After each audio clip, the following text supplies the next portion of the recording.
If you take a piece of ordinary pipe and fill it with liquid and put a plunger at both ends, any blow on one plunger sends the other plunger flying out.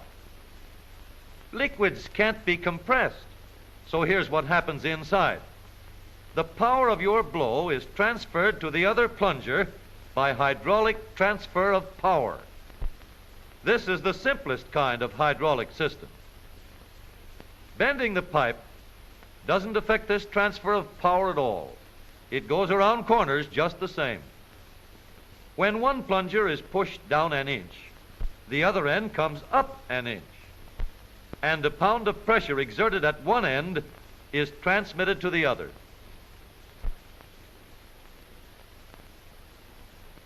Suppose we have 4 pistons at one end and only 1 at the other. Now, when the single piston travels inches, each of the 4 at the other end travels 1 inch. A large piston of the same area behaves the same as 4 smaller pistons.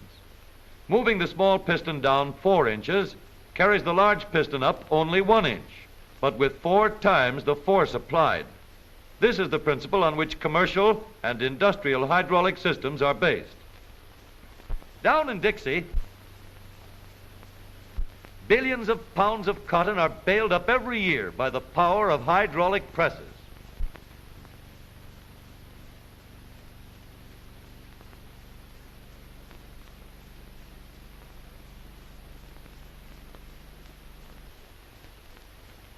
With Uncle Sam's long-range guns, not only are power and reliability needed, but minute precision is required. Precision that aims these mammoth guns within limits of 1/1000th of an inch, hydraulically.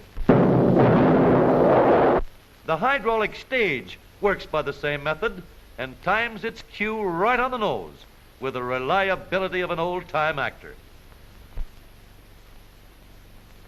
This model is a hydraulic system which shows how the hydraulic press multiplies power.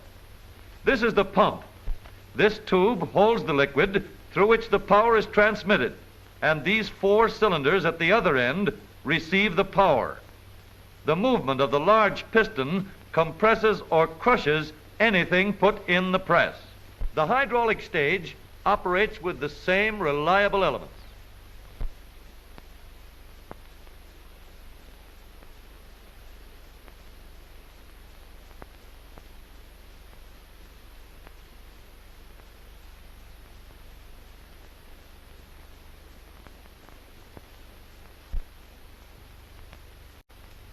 The accurate hydraulic transmission screw in the coast defense guns is more complicated, but in principle, it is the same as the lift and the press. In any hydraulic system, regardless of how many cylinders are attached to a master cylinder, each of the small cylinders receives the same amount of pressure and moves the same distance as the others. This principle is used in the latest application of hydraulic transfer of power, stopping the modern motor car. The master cylinder is placed under the brake pedal, and a power cylinder is put in the brake of each wheel.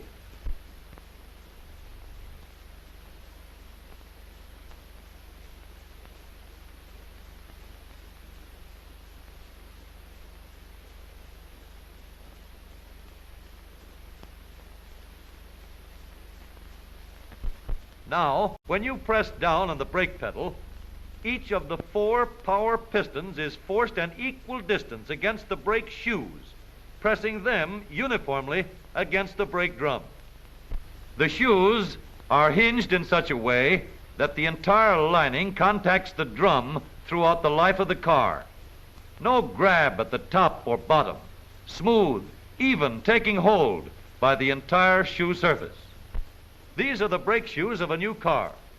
Let's paint this pair black and examine the wear they take.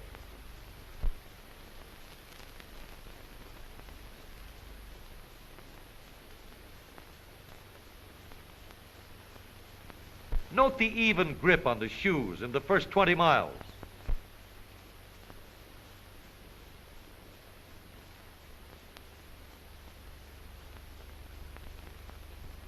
Perfect contact at 5,000 miles.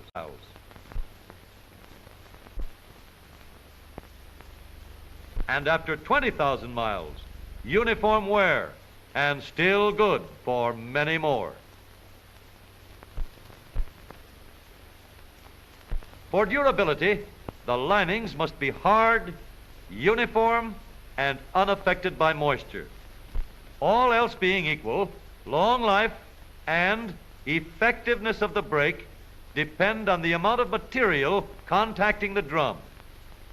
Brake drums must be wide and large in diameter, smoothly machined on the inside. A car that takes 90 horsepower to go from a dead start to 60 miles per hour in 20 seconds can stop in 4 seconds, but it takes 450 horsepower in the brakes.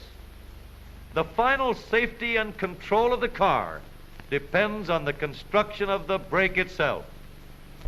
It is the brake itself that stops the car, not the hydraulic control. Perfected hydraulic control transmits the power from the foot pedal to the brake itself and gives you the sure, quick-stopping safety of the modern automobile.